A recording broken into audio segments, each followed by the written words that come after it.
Welcome to the Sample Podcast, the number one social dynamics podcast in the world. And today I always bring you the fucking goods, and I'm going to bring you the fitness goods. As a young man, you need to be fit. It's one of the requirements. It's the seven pillars I talk about. Fitness and your body and being athletic is aesthetic and athletic is one of the things that you need in this. And so today I'm proud to present Mr. Adolfo Tex, the man that has got around more fitness influencers than sliced bread. The man has got around Larry Wills. It's got around Ronnie Coleman and countless others around Dubai, Houston, LA, pretty much around the world. And today he's going to give you his travel tips, as well as fitness tips, as well as social media tips, because the man has pretty much blown up in a year. He's almost cracked 100,000 followers on YouTube. He's got about 30,000 followers on Instagram, and he's got hundreds of thousands on TikTok. He's the man that came up with me when I did TikTok.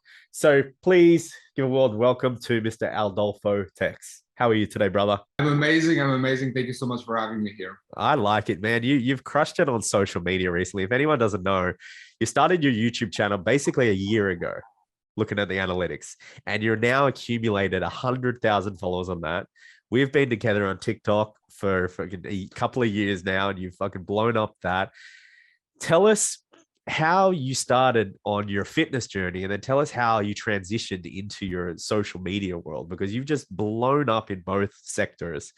Has it been a strategy that you've put in from the beginning, from fitness, or where did it first start for you? So, answering your first question about how I started with fitness, I kind of was always into sport and everything since I was a kid.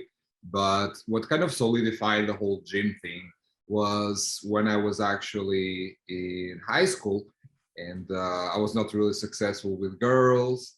And I would look at some of my friends at the time who were going to the gym, and they were, like getting some muscle and stuff, and they will be getting all of the girls. And wow, like, okay. So it started getting to my mind, and not only that, but they were also like get the respect of people. Like everyone would like look at them with different eyes. And this paired with the fact that I was always like into movies and stuff, and I would see like my heroes, like, I don't know, Tom Cruise and stuff like that. They would have like a nice body. I was like, yeah, maybe I want to give the gym thing a try. And I see a lot of people that like their parents kind of force them to go to the gym, but I was kind of the opposite. My mom didn't want me to go to the gym at all. She was like, "Oh, you're gonna get jacked like these security guys. You're gonna look bad." So she didn't want me to go. So I would actually have to lie and tell her that I would be going to swimming classes because they were like, no way, lying to go to the gym, eh? Yes, like it was crazy. And I remember like so vividly my first time that I managed to sneak in, tell my mom I was going to swimming classes, and I sneaked into the gym. And I just felt so good to be there. Like since the very first time in the gym, I was like that feel of the pump, like when you're training your muscles, that feeling like, oh, I'm getting bigger here. I remember that feeling, and since that day, which was like 16, 17, something like that. Since that day, like I felt in love with the gym, and yeah, like I kept going. I was like 17 or something, and initially because of like college and stuff like that, I was like on and off. And then I'd say when I started my self-development journey, which is a story on its own, which was like 2014, 15, that was when I made the decision, like, okay, I'm not going to take any more breaks from the gym. Now I'm going to take this like really seriously. Yep. And since then I haven't stopped. Yes, and now I'm here. kept going. Well, it's been amazing to see your journey, especially with now putting out content. Did you feel like as if your self-development journey really transitioned you into bettering yourself and then being able to teach other people? Oh yeah, 100%. Because before I used to look at fitness more like something like a hobby. And when you dive into self-development, like one of the things that you learn is that if you're really good at something, if you're really passionate about it, like you can turn it into your job, just like you did. Yeah. And so it definitely influenced, but definitely the fact of like having like the social skills to like meeting different people, that helped a lot because I actually was my first business. I don't know if you know about this, but it was graphic design. Okay. Um, I was still in college and I wanted to start making money, and I had no idea that I could like make some good money from my fitness knowledge. So I was like, okay, I know Photoshop, I know Illustrator. I'll start doing like some stuff online, and I started, as a freelancer. Eventually, started hiring more people, and eventually I had a team. After like 3-4 years. So this started in like 2016, like 2000 end of 2019, beginning 2020. I had like actually a small team that was working for me online, and then in 2020, in the ending of 2019. I was still in Portugal living with my two best friends, and it was good. Like it was always good, like living in the same place as your best friends. But because of random circumstances, like both of them were going to leave the country. Like one of them was going to Brazil because he had like an opportunity, like to grow his business, like with other because of networking, was going like with other people that were in the same niche as him, and the other one was going to Colombia. And I was in cold Portugal in December. It's pretty cold, really rainy, and I was getting kind of sad because of that. But after a few weeks of after I knew that they were going to leave, one of my friends, one of these two best friends, told me, "Yo, there's this guy that is like a big entrepreneur in our niche, and he's a business owner, and he's going to Cancun, and he's looking for someone to go with him." So it was actually Aristide Max's used to be his assistant. He was called Boston. I don't know if you met him. Yep. And yeah, apparently he broke up with his girlfriend at the time. They were in Cancun, and he was looking for someone else, to go with him. And I remember back then I was like, wow, like going to Cancun now, it's kind of like a big jump, like I never really lived out like so far away from my country. Like Yep. I didn't even have a passport before, because you could travel in Europe without a passport. But I was thinking like, like if I go, like I'll grow my business because it's so far ahead of me in business and stuff. So I'll try. So I contacted him, like I told him like how could I help? Like I spoke Spanish, and like what other things I could bring to the table. And yeah, like he ended up choosing me to go with him. So yeah, I went to Cancun, and fast forward the story.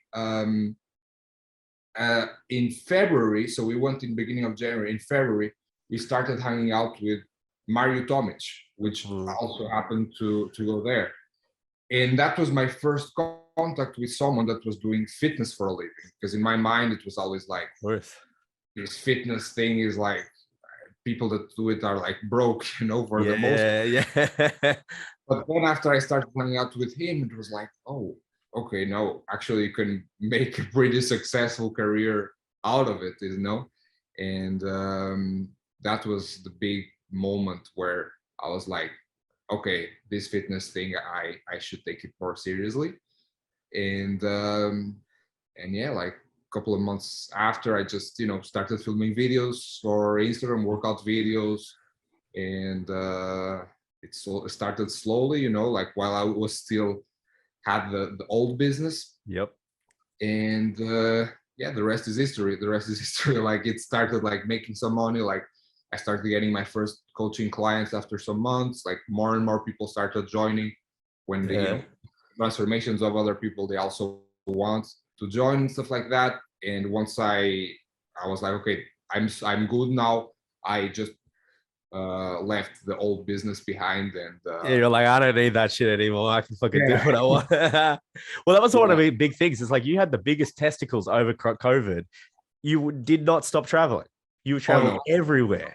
actually, it was when I started traveling the most in my life. It was when it started, because I didn't want to be in Europe, like especially like in Portugal, where I used to live, because like it was hell there. Like couldn't go to the street and stuff like that. There's no way I was going to live like that. So I was in beautiful Cancun beaches. I mean, you still technically had, to be at home, but there was a lot more freedom than in a lot of other countries. Yeah, definitely. Well, that was the biggest thing. It was like I saw you were here, then you were there, then you were there. And that's what a lot of people, they were trapped inside their house and they were like, I don't want to do anything. Oh, it's too hard. And they're seeing you and you're actually going out there and really making this shit happen. And that was really inspiring to watch, especially over COVID, because that was the biggest thing for you, because you're in multiple different countries. You had your different setups. You were able to live that lifestyle that people wanted.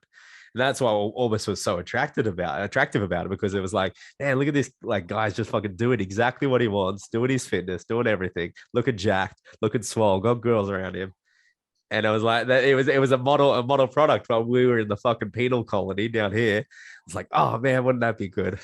Yeah, I mean, you guys didn't have you guys were very unlucky with the decisions that the people made over there and stuff. But that's neither here nor there. We've already got, there's like a massive scandal already coming out as of yesterday. It's fucking hilarious. Anyways, so you move and then you go to Dubai, which was kind of like the biggest move for you, it sounded like, because that's where you connected with a lot of the influencers. Well, that's what it looked like. Not only Bali, but it seemed like Dubai was one of the biggest things. So, for people that I get a lot of guys that just complain, for starters, like, oh, I can't connect with anyone in the gym. I can't talk to girls in the gym.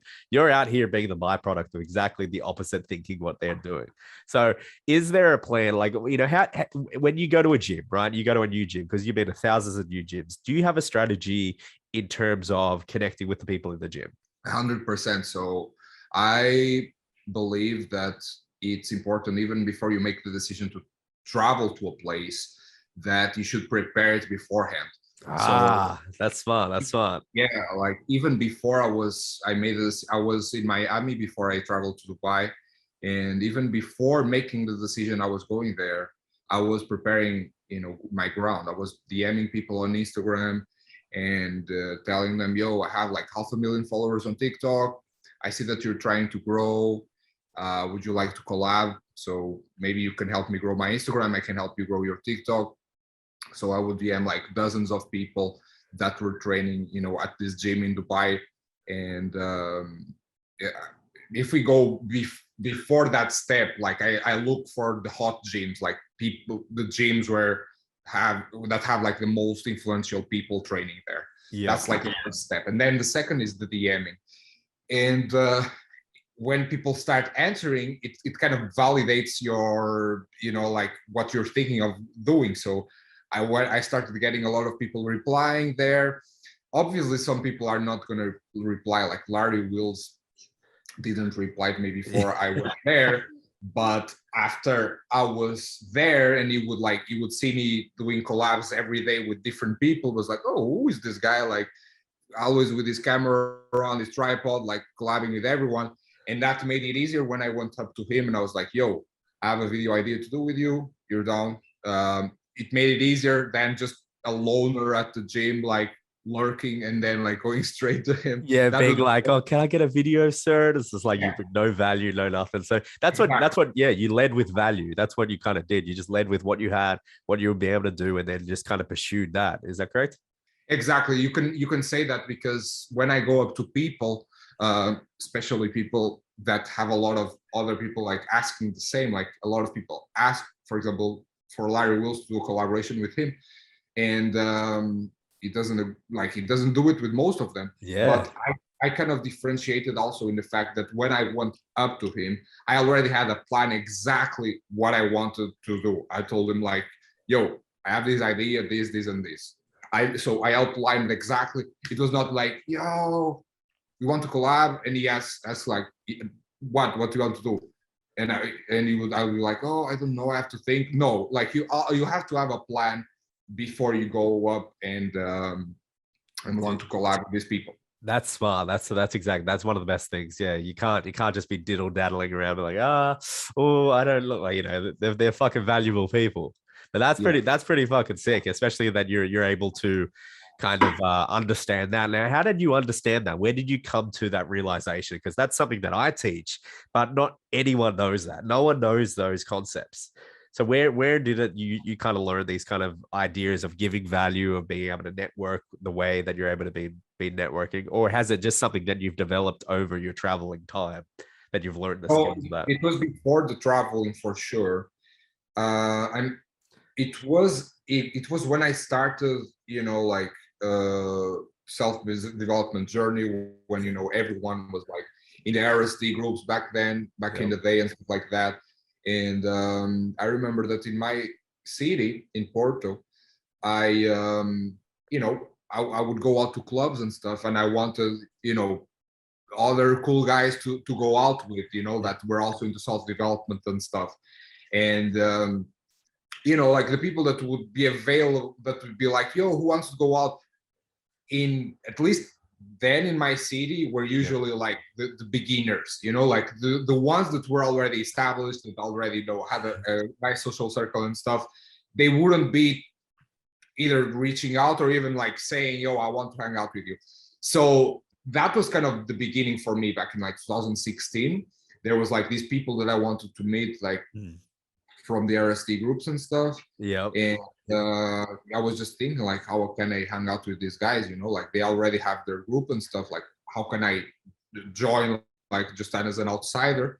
And yeah, I was reading like a lot of books back then, like 48 Laws of Power and all of these kind of books that were really good foundations on this knowledge. And that's how it started. I was like, Yeah, yo, it seems like you just executed, just like what, yeah, just execute, execute, execute. yeah, I write a lot in my journal, and I would Okay. just be writing down like how I can provide value to these people. There's so much value that they just want like to hang out with me and stuff like that. And it's just a matter of brainstorming, and you'll come up with something for sure. Okay, that seems like a little hack that you journal. And so what things do you journal? Like more your thoughts, or is it more just like you're creatively letting the pen just go wherever it wants for you to be able to brainstorm your ideas or get that stuff out of you? It's to kind of structure my thoughts. Like if I'm thinking like how can I go on, I don't know, Sam's podcast, I would be thinking like, let's say I didn't knew you, so I would just be writing down like brainstorming like what do I have that could help you, like like promoting his podcast on my YouTube channel, promoting on my TikTok. I can give like some nice stories on podcast. I'll be like brainstorming. It just helps, like when you have a list of things, you can pick out the best, like 1,000%. Well, that's good. That's good because all of these things that might be practical or just like knowledge for us, these guys that I work with, like it's not normal to them. It's not natural. They don't know these things, and so when you tell them, you're like, oh yeah, it's a really good idea. I was like, fuck, how did you not think of this? So yeah. it's good that you're able to tell us, like even just the steps. It's not it breaks it down from not being this thing that's like so complex to being like, well, look, I just write down, I do this, I offer value where I can, I do the structure, I do the research like you did. And so that's kind of good. So when we go back into like the fitness side, in terms of you were skinny and then you got some muscles and stuff like that. How did that affect not only your confidence but your dating life, in terms of as you got bigger, you got more clout, you're able to do that? Did you find that when you were smaller you didn't get much attention, and now you got bigger and you got stronger, you started to get more attention, you started to become more confident? Oh yeah, 100%. I feel that people just, when they see that you put in the work to like have the best physique that you can, and be healthy and stuff like that, like people have a different attitude towards you. Like I feel they take you more seriously for sure.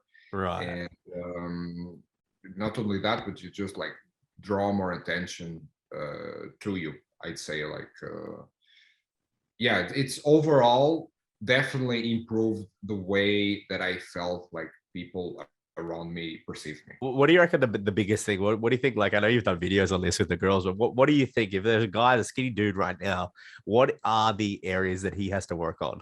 Like, what are the things, like he's a skinny dude, he wants to get bigger and he wants to like get more attention from girls. What is the single, like two things that he could do right now that would at least push him in the right direction?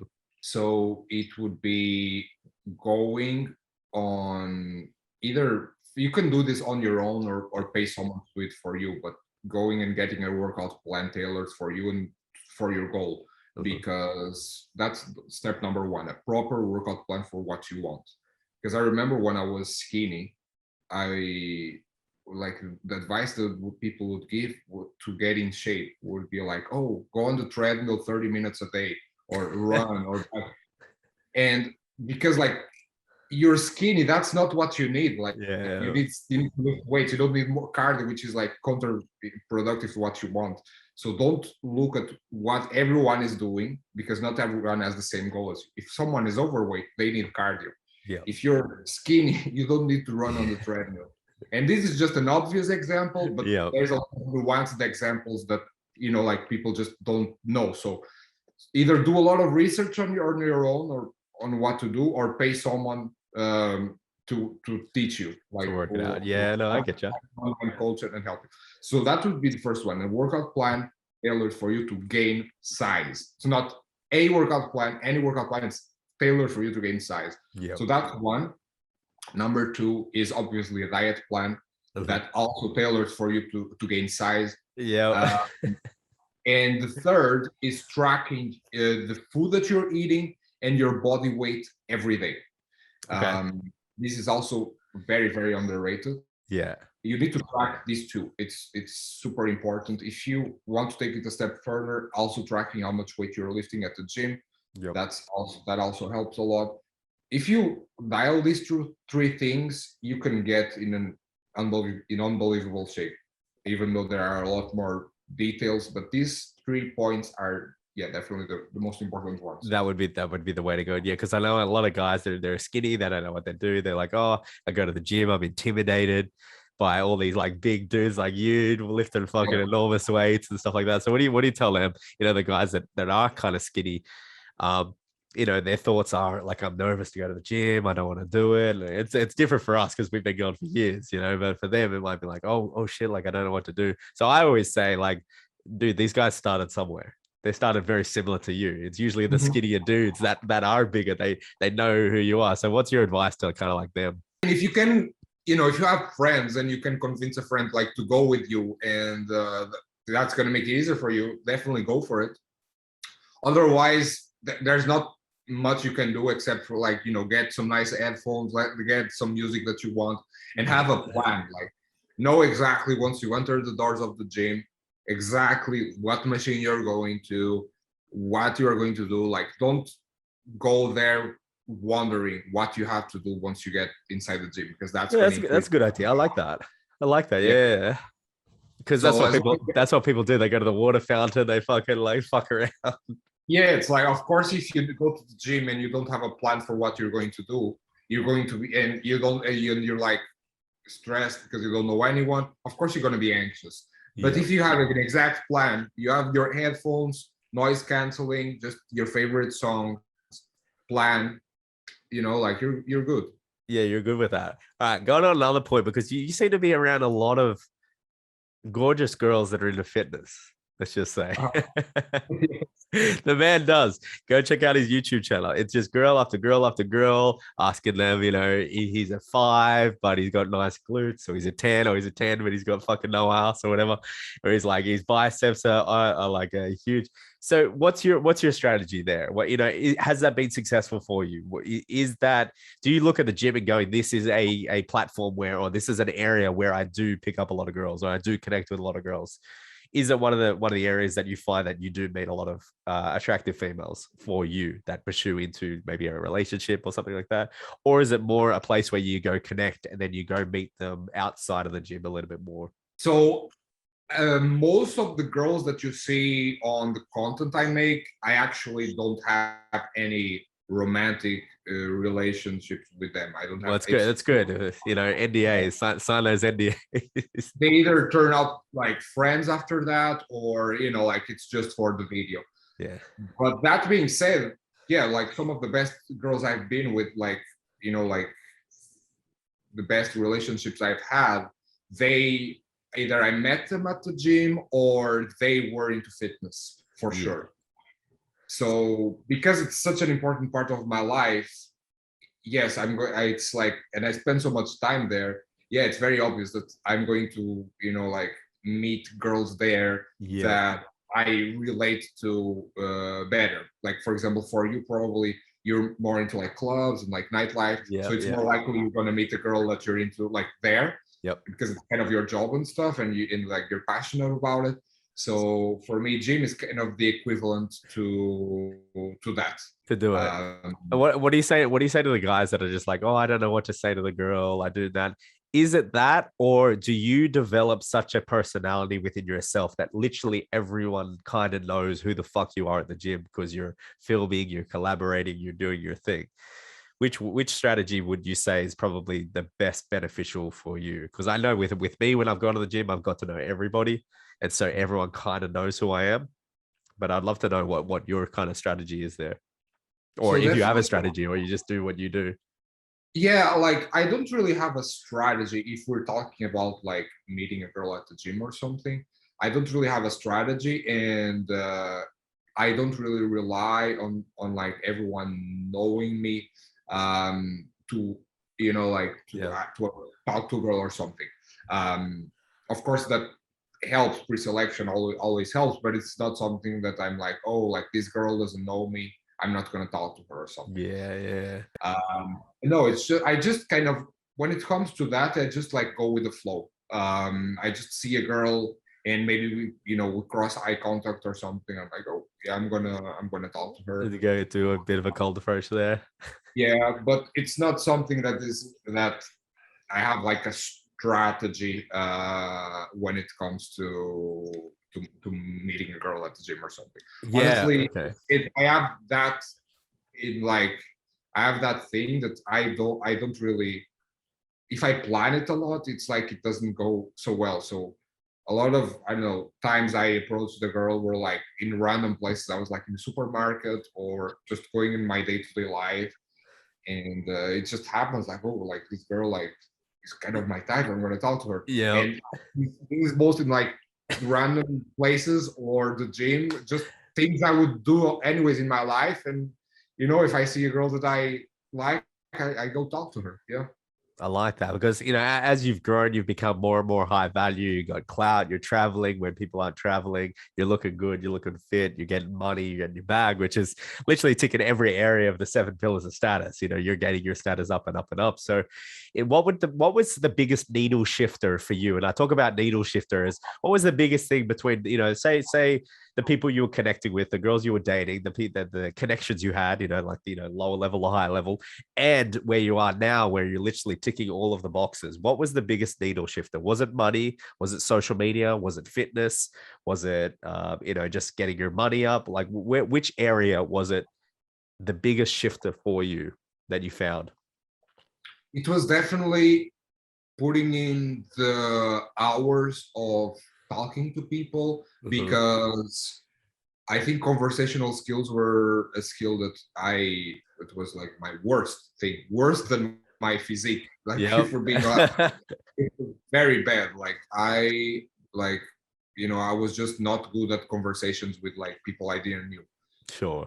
And that the only solution to that was just like putting in the hours, just going out to clubs, to Yeah. bars with my friends, like meeting people I don't know, talking to them, and Back in the like old days of RSD and the cold approach. And so when you got in that, you were fully into cold approach. You were doing that as like a young kid and stuff, kind of 18, 19. yeah. I started and like 2014. It was like when I Okay. actually yeah.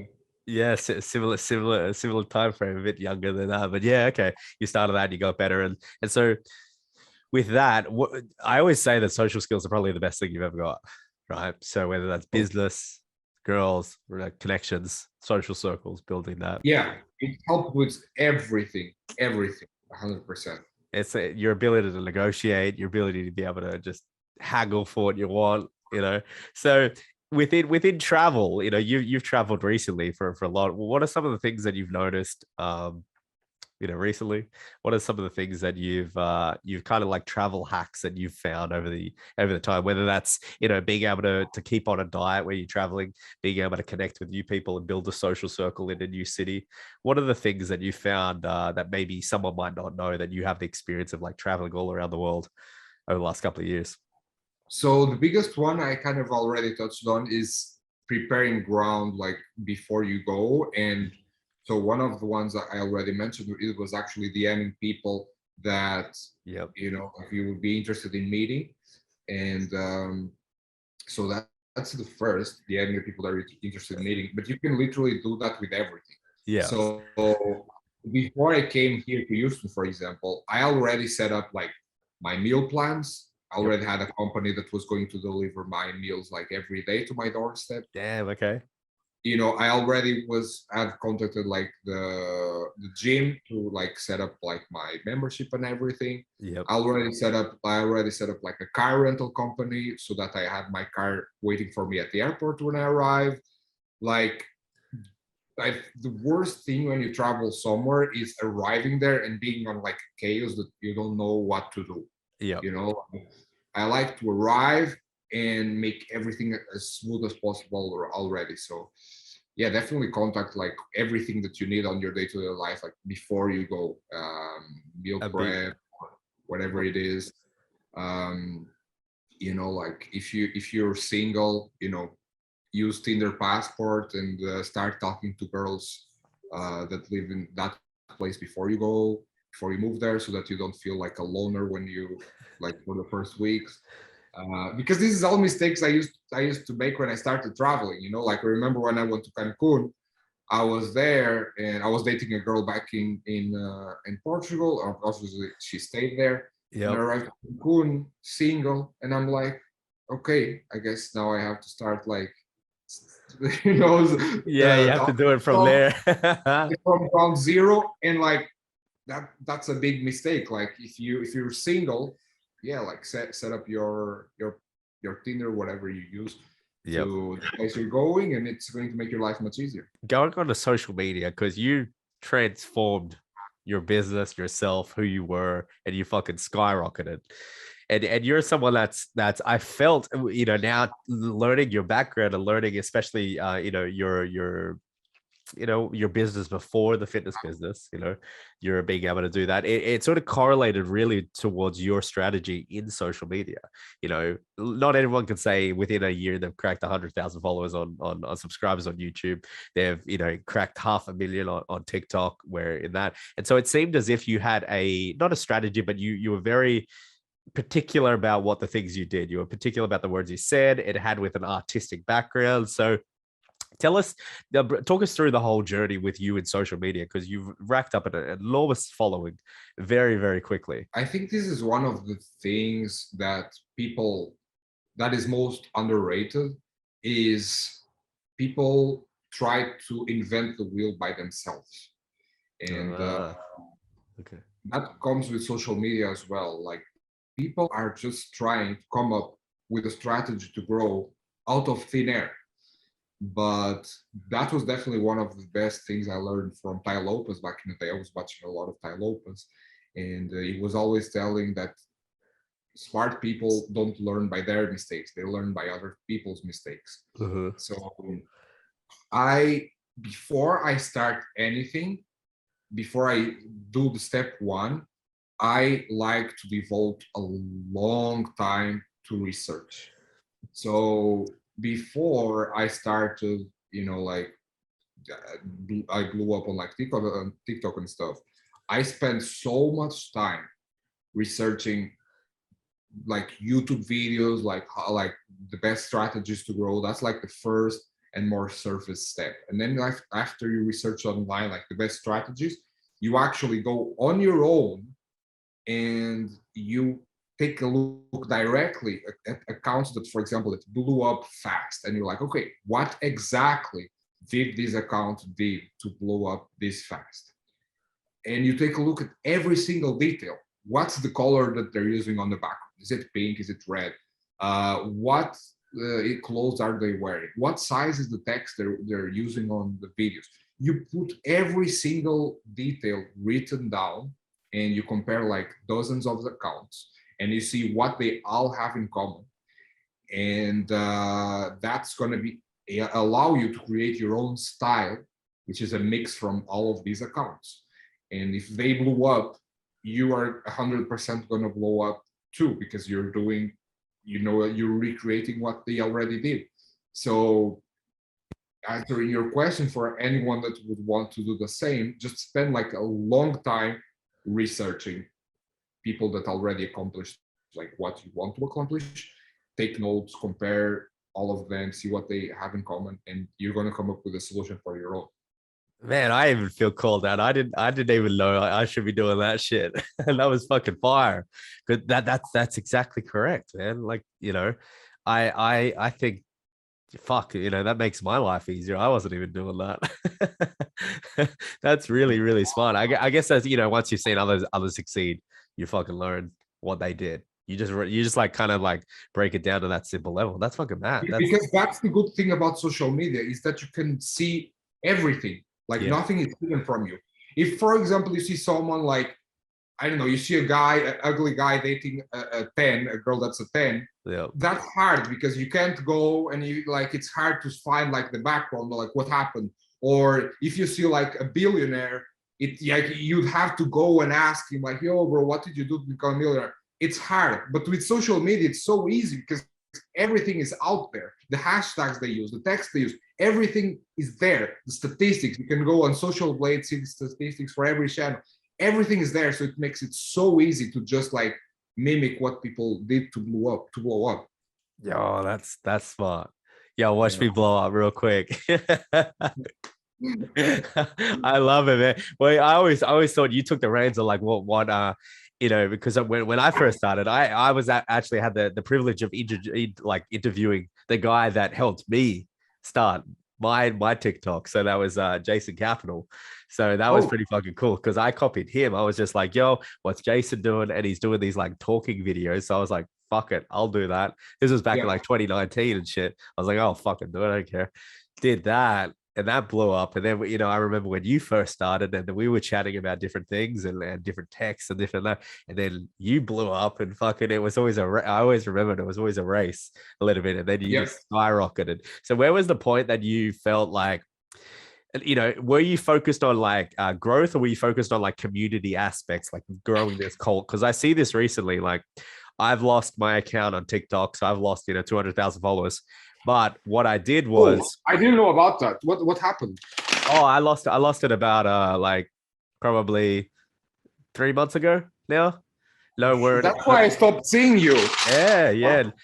No warning, no nothing, no explanation for it. So so from that, not only did it allow me to pivot a little bit, which is good. You got to be able to pivot, which you kind of done. You've done really, really well, especially in the social media standpoint. You've done YouTube, you've done TikTok, you've done Instagram, you've diversified your portfolio almost in stocks. So that was one of the things. But what made you blow up? What was the single greatest thing that you were doing that you felt like really blew you up, from guy that had 20,000-30,000 followers to now 500,000? What was it consistency? Was it a certain kind of things that you did that someone that can take and just plug into their Instagram? Because I'm saying, because the guys, one of the pillars of status is to have social media. You got to be able to create social media, and you seem to be able to do that just off the top of your, just. And what I attributed you to was professionalism, right? Even though the videos are fun, everything is professional in what you're doing. So there's that side of you which is really, really fun, and you're asking silly questions and getting the virality, but it's always professional and everything is succinct with what you're doing. So what in your side would be the single greatest thing that you kind of did that you attributed blowing up on social media to? So again, like with the research phase, I kind of realized what was needed for a video to blow up, right? Okay. And it's just about like the biggest metric right now, like when it comes to TikTok and all of these platforms, is watch time, really. So everything that I was doing, I was doing it in a way that I was able to provide some kind of value to people, either it be entertainment or any kind of knowledge or motivation. Yeah. But there's a balance between that and keeping people watching either to the end of the video, or even better, watching the video more than once. Yeah. And a lot of people, they just look at one of these two metrics. They either look at the value they're providing and they end up like going on a side tangent that like makes the video boring, or they go only on the virality and they end up making like a dumb video that like that's not giving anything. It's just a dumb video for clicks. And I'm not saying I'm perfect. I've fallen into both ends of the spectrum. Like I've done videos that I look back and it was like, oh, like, yeah, this was kind of just for clicks. And I've done videos which were providing a lot of value, but were kind of like dragging for too long. Yeah. Like I've done both, but I learned, you know, and as time goes by, I was able like to balance it more and more. So yeah, like just the best way to learn it is that watch time, you know, getting people to view it a lot, engage with it a lot, you know, the fucking the standard metrics of everything. Honestly, engagement is overrated. Like engagement is not very important. Oh, It's wow. just watch time. It's just literally watch time. That's the one thing. Fuck engagement, watch time is everything. Oh yeah, because if engagement was everything, like you could just, you know, like pay to join these engagement groups and people would like be commenting each other and stuff, and everyone would blow up. Yeah, exactly. They started realizing people were doing like these engagement groups and everything, and the only thing you can't fake is watch time. Like you can't tell like someone, yo, help me out to go watch this 10-minute video on YouTube. For 10 minutes. You know, like the most they will do is like leave a comment for 2 seconds, but watch time you can't fake. So that's why it's the most important metric right now. Right. And I think like the problem with a lot of people is that they that are trying to create content is that they cannot put themselves in the shoes of someone that doesn't know them. Yeah, they are watching the video and they're like, oh yeah, this is interesting, like I'll put it in, this is interesting, but they cannot realize that if someone doesn't know you, they're going to click off the video. Like if you drag yourself for 1 second without saying a word, whatever it is, depends on the platform, obviously, if it's TikTok, YouTube. Yep. But it's important to be able to put yourself in the shoes of the people. Yeah, that is smart. Yeah, being able to be like, you know, is this interesting? Is this education? Is it entertainment? Is this to the other person? That's a huge thing. Okay, that's perfect. All right, so on the next thing is like, where do you see people go wrong in the gym? Where do you see it? I'm sure you've been around a few fucking 100 gyms by now. Where do you see the common faults within guys, especially, but and girls that, you know, are getting in the gym? What are the wrong things they're doing? Adolfo, tell us the goods. I see a lot of people that they've been going to the gym for 5, 6, 7 years and they barely made any progress. You know, I see people that made the bit of newbie gains when they started going maybe the first year, but then they didn't really make any progress. And that's the two most common causes. It's because people, it's very, very rare for me to see someone training with enough intensity. Very rare. Unless I go to a gym where it's most like professional people, like the gym I go. But if I go like to a commercial gym, it's like, I'd say maybe 5% of people are training with enough intensity to actually get past the newbie gains. Because the newbie gains, when you start going to the gym for the first year, everyone's going to have it. You know, like even if you're lifting like just a little bit, you're going to have it. But bro, if you've been going to the gym for 7, 8 years and you only made gains in the first year, like something is wrong. You know, like if you're investing all of that time, something is wrong. So the biggest cause is definitely like people are not training intensely enough. Yeah. And the second reason, I'd say, it's definitely the diet, because what the diet that works for, because a workout plan, okay, you can do it for like, ideally you only do it for 1-2 months, but you can do it for 6-7 months and you can have results if you're going with enough intensity. But a diet, bro, it's going to work for you for 1 week. And after that 1 week, your body changed. Maybe your weight went down half a kilo or up, and you have to adjust it. You have to adjust the protein, the carbs, the fats if you're looking to change. If you want to stay the same, okay, your diet stays the same. But if you want to evolve, your diet has to evolve with you. So ideally, every week you should be making adjustments based on your progress. You should be adjusting your protein, your carbs, whatever it is. And a lot of people just eat the same months and months on end. Or Damn, I feel fucking called out for that shit. I'm like, man, I'm not changing my. Oh fuck, man. Maybe I should be. Maybe I should be. I'm tracking. I'm not changing. Well, that's a big thing. I didn't even know that. You should be changing your diet every couple of weeks. Fuck, yeah, that's an people interesting don't. interesting thing. Most people Man, don't. It's not you. Like most people that either are not a job related to fitness or yeah, that never had like I don't know fitness coach or something. It's not something you learn. Like if you look, people just tell you, oh, just eat healthy and everything, and eating healthy is the thing that matters the least. yeah. Like it's like what's more important is like what amounts you're eating, the macros.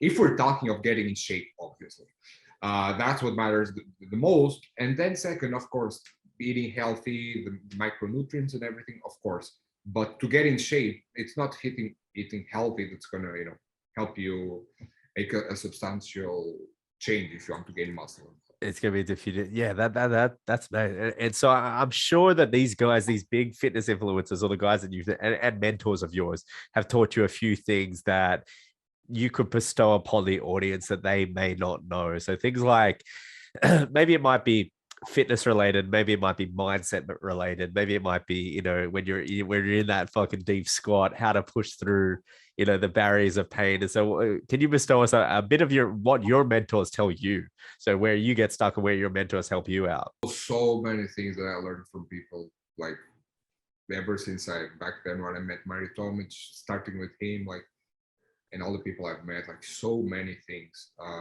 in different areas. Like for example, if we're talking fitness, I remember that there was a stage in my life that I would be like wanted to go heavy Yep. in like bench press and deadlift and squat and everything, and I would be doing like low reps, like 2 reps, maybe 3 reps, like and going like super heavy. And one of the things I learned from a guy that I was living with in Bali, he was like a bodybuilding world champion, and it was like, bro, like if you want to great like low reps, like 2 reps and 3 reps for one exercise, that's if you're like doing a strength competition. Mhm. If you want to grow your muscle, anything less than like 6 to 8 reps, it's irrelevant. And you should be aiming to get stronger, but within that rep range, 6, 8, maybe even 10 reps. Mhm. Uh, that you should be aiming. Like for example, that was a big thing for me because I would see these people like lifting heavy, like deadlift 1 rep max, like, Yep. and it's like it's not important. There's much better alternatives. There's Um, obsolete. Yeah, I get you. I get you on that for sure. Yeah, definitely. but yeah, like so many different things I've learned from people. Like you'd have to ask me specifically, like in what A area. specific. So, what Yeah. would the biggest thing in self development? Let's just ask you that you've learned over the years that you've been doing self development for, Uh, but from a mentor specifically, or like in general. just in general, or a mentor, either one, that's really bestowed upon like some information that's life changing towards you, and you're like, damn, that was some fucking good shit. Hmm. I know for me, I'll give you a story. So when I first came in the RSD, right? I first came in. Yeah. I think I What never was the told. year that you joined? Say that again.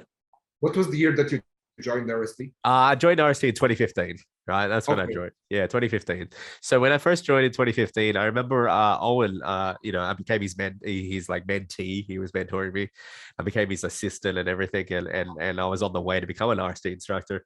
One of the things that he did, I don't think I've ever told this story, but he basically, we were in Portland, Oregon. We were doing my very first speech, right? It was kind of funny. It was real fucking funny. And he goes, all right, mate, just go up on stage. And I've never done a speech before. I'm like, oh, okay, now I'm doing speeches. This is right when, everything was big. There's probably fucking 150 people in the crowd in Portland, Oregon. Nothing in the middle of nowhere. Never been there. And I'm like, oh, this is in the middle of Hicksville. So I was like, all right, I'll do about 4 or 5 minutes, and then Owen will come up, and he's like, yeah, man, I just gotta get one shot for a video. And he used to do a lot of video blogs, so people didn't know on YouTube. I just got to get one shot. I was like, yeah, sweet, sweet. 4 or 5 minutes, and I'll introduce him. And so I rocked up on stage, and I'm just doing my thing. And then, it's 5, 10, 15 minutes. And I'm like, oh, this is, maybe the shot's taking a little bit longer. So I'm doing some Q&A. He didn't come back for 4 hours. Wow. So I was doing my very first speech for 4 hours straight of just straight riffing, like anything on my thing. And then I realized it was all a test, and he'd actually done that on purpose at the end of the day.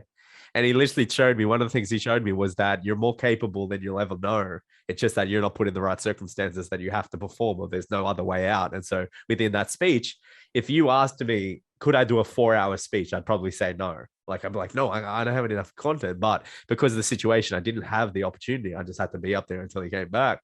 I did 4 fucking hours straight. And so that was one of the biggest epiphanies that he showed. And that was like my first day in as being a mentor, like a mentee. And I was like, I'll never forget that. You're always fucking ready for it, but you don't know until you put in the circumstances that you have no way out, and you have to be able to, you just have to do it. So that was kind of one of the biggest things that I learned. And that was like day one. It stuck with me from fucking that. Crazy. That's crazy. 4 hours. Wow. So it's like anything. It's like, they do that with sometimes when they do pilots, they get a new pilot to land the plane, and they're not ready. And sometimes I know from a pilot, he said, sometimes we pretend like we passed out. We're like, oh, I've passed out, to let the newbie pilot have to like, oh shit, I got to land the plane. Obviously, it's kind of like the safety drive, the safety driver just letting you drive. You're like, oh, well, fuck it. You're like, oh, I'm shitting myself. Fuck. So yeah, that was kind of the big thing. And you probably can attest. I'm sure there was something in your life that you fucking remember that was like a big life-changing moment for you.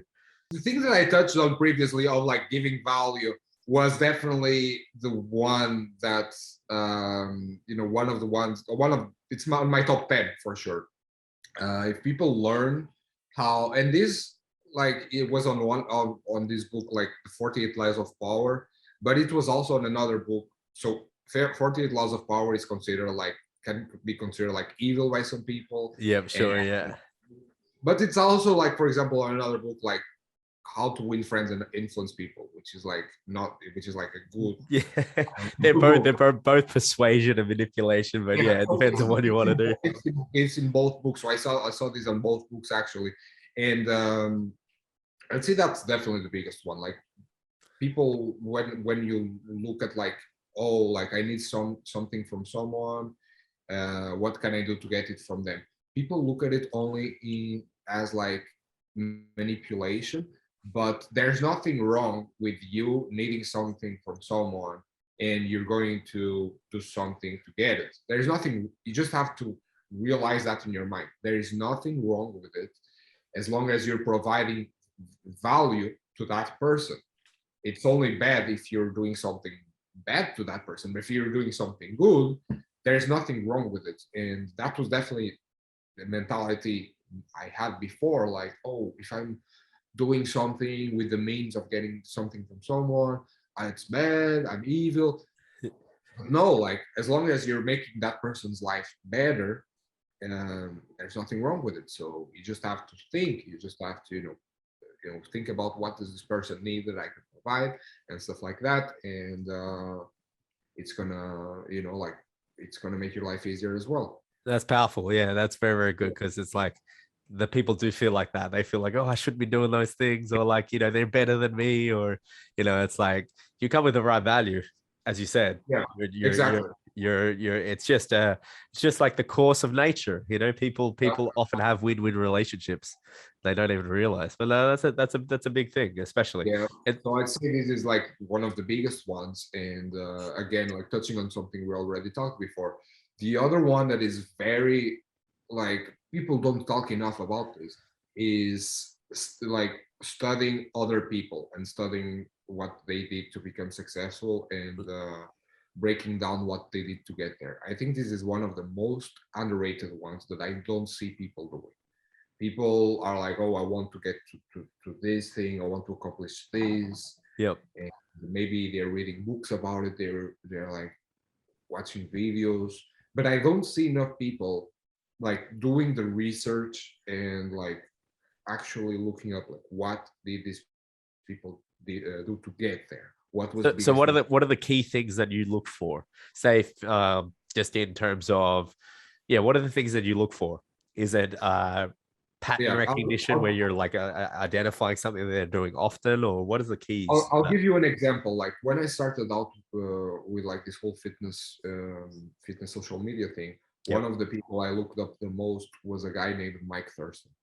And I was, for example, looking at his oldest videos on YouTube and looking at his oldest Instagram posts and seeing like, all right, what did this guy do to get to where he is now? He's living my dream life right now. How was it like 5 years ago, 6 years ago? Uh-huh. And I was seeing that he was like living a boring life. He was literally saying it in the videos. I'm in a stage now that I just put my head down. I just film content. I spend the whole day in my apartment editing the content. It's boring. I don't go out. But then he has the lifestyle that he has now. He has a dream lifestyle. Yeah. And it's just one example that I was looking at what he did back then. And he was doing, for example, online fitness coaching, and that's how he started, like making his revenue. I started by doing the same, like when I started out. So it's all of these small things that if you look at how people started, it even motivates you through hardest times when you're grinding, maybe you're like starting out your business, whatever it is, and you're not having enough results. But if you look at these people, they also had the dark years, like the years that they were also like putting their head down, like living a boring lifestyle because they had to like create that foundation. And not only teaches you what you have to do, but it motivates you through these hard times. Yo, that's incredibly smart what you just said. If people really that was going back. So let me get a click. You go back to where you are, but in their journey almost. Yeah, exactly. Fuck, that's powerful. That's really good, especially with these YouTubers and stuff, where Yeah, they you have know everything anyone that from used to do daily vlogging or videos, back 9, 10 years ago, see yeah, what they would. Wow. Okay, yeah, big shit. That's some fucking groundbreaking shit. If people actually understood what you just said. yep, Wow, that even helps me. I'm like, holy shit, yeah, that's fucking the key to life. bro. I wish I realized this earlier in my life, honestly. Wow. It's so important. Yeah. Okay. Yeah. Every time I talk to someone, like you never know what you're gonna get. These little snippets, Yeah. and that can shift everything for someone. Just one little nuance that you just said. That's why I love fucking podcasting and interviewing. One thing 100%. can just change everything. So what do you think that one thing was for you that snapped you from being skinny to like, all right, I want to get fucking jacked? Was it a girl rejected you, or what was the moment that like changed everything in that for Oh you? yeah, it was definitely related to a girl rejecting me. It always is. Yeah, like yeah, it was like a girl that I was talking to, Yep. that I met the summer prior, and this girl, like I met her the summer before, and like nothing happened, but like we stayed in touch, like texting because she lived far away from me. Yeah. And she was always telling me like, yeah, like next summer I'll come back, and we'll see each other again and stuff like that. And I'm like, all right, nice. So I was the simp that I kept on texting her the whole year until the next summer came. And and then next summer came through, and I was like, yo, like let's meet, because she was about to come back to my town. I was like, yo, let's meet. He's like, oh, I have to call, like tell you something. I'm like, all right, all right. So she called me, and she was like, yeah, so you're back? And she was like, yeah, I am. I am. I'm like, so let's meet or what? And she was like, oh yeah, like I have to tell you, like in the meanwhile, since the last time we were together last summer, I met someone else, and yeah, like I started dating someone else so I can see you and stuff. And I was like, oh, okay. And it was that exact night that I was like, what am I doing with my life? Like, what am I doing? Like, I felt that I was so, like, having a girl do this to me. That's the first thing. And second, like, not having like other options that I could, like, like, just go and like be with another girl or talk to another girl, whatever. um I felt I was like, this had to stop, like, this had to stop. So that's what kind of like started my, like, self development journey, I guess. And like, that was definitely a big motivator to start. Man, It's that it's that's kind of heartbreaking. like everyone has like every guy has a similar story. Yeah, I Just think every guy has that. It's like they try to get a girl, it doesn't work. Even, yeah, even with me, trying to, got a girl, broke up, fucking, just spiraled down. So it's always the girls, man. The girls are the best motivators. That's what I always say. Man, the 7 pillars of status. It's like the reason why we half the shit we do is for girls, And so it's like especially in the beginning. we can't hate on them. Girls think we like hate on them. It's like, no, no, no. Half the shit we do is for you guys. Oh yeah, especially in the beginning when you have less options. Because when you get to a certain stage and you're like you have like a lot of options, you start getting other things that motivate you. Yeah. Like, but especially in the beginning when you're texting only this girl and you're waiting a whole year to be with her, and then like Yeah. that thing breaks you. But after some of the stages, like, like, even nowadays, like, everyone gets rejected. Like, if I talk to a girl and she's like not into me, I was like, okay, not a big deal. Yeah. Like, you can meet another one, like, right after. You're chill Um, about it. Yeah, yeah, but back then it was a big deal because you had no abundance and everything. So yeah, it just fucking sucked back then, looking back. But that makes it, that's the contrast. People talk about like, I understand now why celebrities fuck their life up because they have no contrast. They're already rich, they're already famous. And so it's like they need that contrast of like fucking crumbling. So, but when you've got the poverty as well as the no girls, the no abundant skinny, you got so much contrast to draw. So that's why you probably love your life right now because it's the contrast between the two. I remember no girls, no nothing, just grinding on golf. That was it. That's all I yeah. had. And now it's like, holy shit, the contrast makes it so much better. So where's the next step for you? Where are you going? Where's the goals that you're setting for yourself? Now that someone can look at you and be like, okay, well, he's up here. Where's his goals that he wants to go to? So my goal right now is just like having like a movement, that I want like to impact as much people as possible. Right. So you, That's so like you want to you want a cult? I mean, a cult is like a word associated with something bad, but I think it can be good. Yeah, well, Like, it's actually short for culture, really. yeah. So I Yeah, definitely I want to develop more of like a cult, but a cult that has like good values, um, that is like working on themselves, that consider like girls and guys consider themselves allies and not like fighting against each other. yeah, I think that's kind of lacking in the self-development community. They kind of like, girls and guys are like opposites, and like guys talk shit on girls, girls talk shit on guys. If you see my socials, like, I'm always like doing collaborations with girls. Like, yeah, like, I just love like bringing guys and girls together, not just to fuck, like to be friends, hmm, to share like ideas. That's why I interview a lot of girls. Like, I like, sharing ideas with girls, and like to yeah. bring both guys and girls together on a better way with less drama. So that's kind of my purpose, I say, to just grow.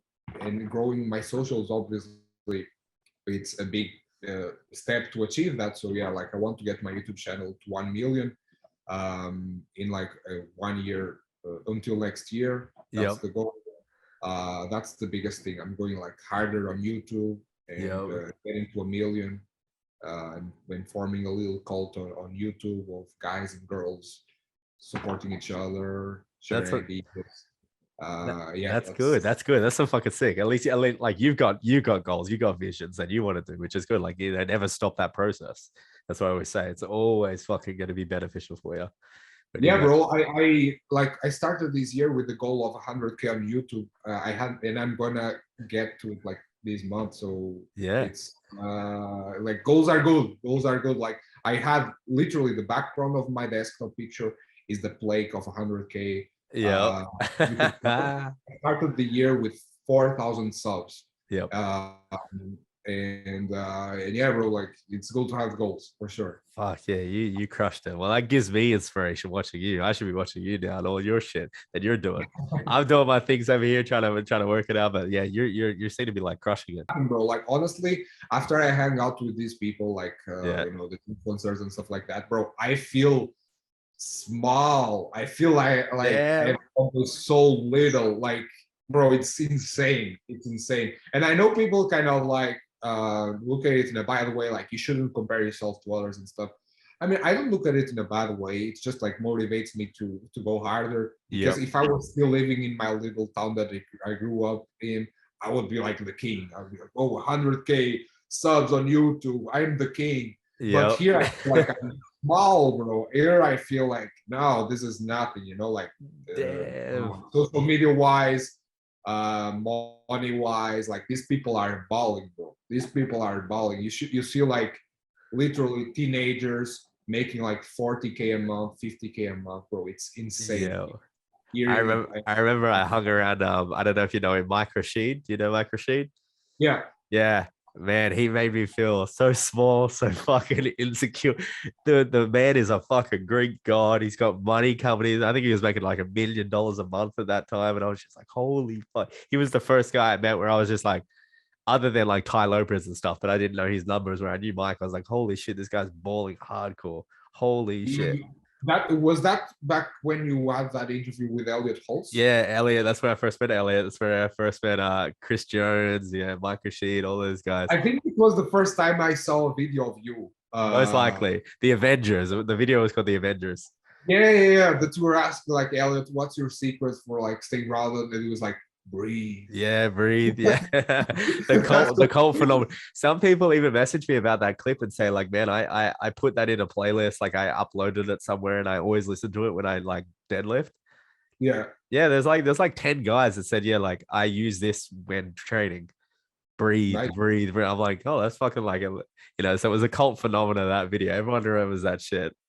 Yeah, bro, it's such a shame that these videos are like not on YouTube anymore. Like some people can like nowadays they can't see like, and these videos were so like it was gold. Just Yeah. gold. They were fucking good. I mean, they may be re-edited. Who knows? Just putting it out there. They may be Yeah. re-edited and uploaded again, and we'll see. We'll see. Or I was even thinking behind a paywall, just putting it behind a paywall. So people just pay to see it. Oh yeah, that would be good. That would Yeah, be like a good idea. reoccurring, like a monthly subscription. They make millions from it. Millions. I'd Oh, pay for that shit. honestly, like if they put like I don't know a small price tag like $9 a month or something. Something. Yeah, and there will be like thousands of guys like with the nostalgians. Not only nostalgia, like it was actually golden gems. Like a Yeah, lot. they were the Like shit that I fucking needed. Yeah, yeah. definitely. I feel you on that. So last question, my friend, was if you could change one thing about the world right now, what would that one thing be for you? Hmm. Good question.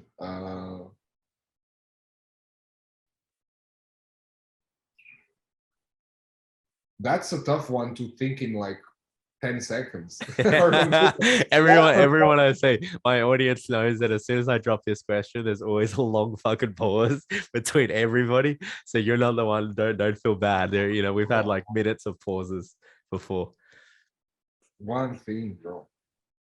One thing.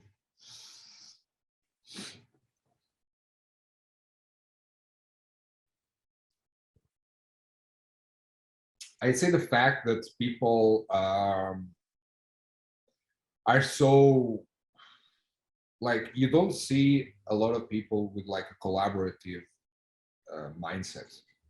I think if people had more collaborative mindset in the world, in like all the different areas, like religion, like why not bring like all the religions together, like in all aspects, really. I think the world would like evolve so much faster. Like we would be developing cures for cancer. We would be going to Mars.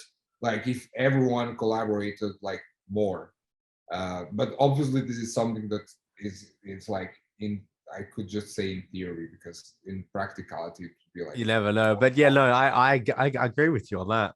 Too much yeah, competition, not enough fucking synergy and collabs and yeah. win-win Like relationships.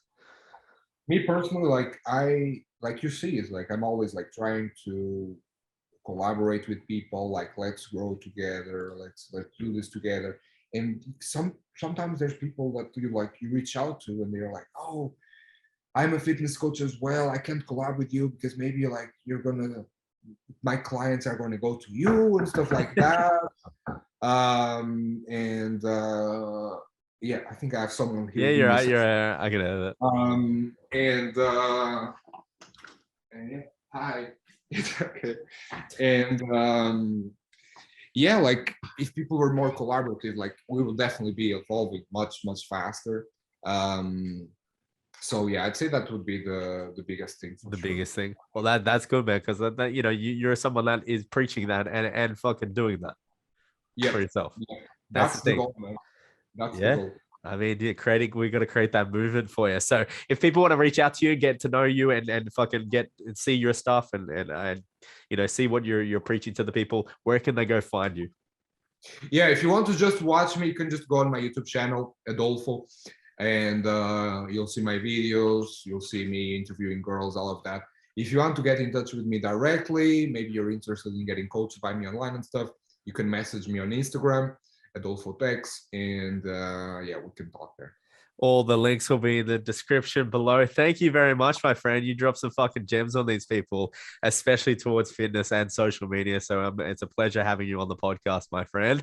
My pleasure. Thank you for having me. Arrivederci. All right, guys, it's another week, and I look forward to fucking being in person with you, brother. Give it a couple of months, and then we'll collab in person. That's the thing. We got to collab because now you put it out there. We'll see each other somewhere in the world, I'm sure.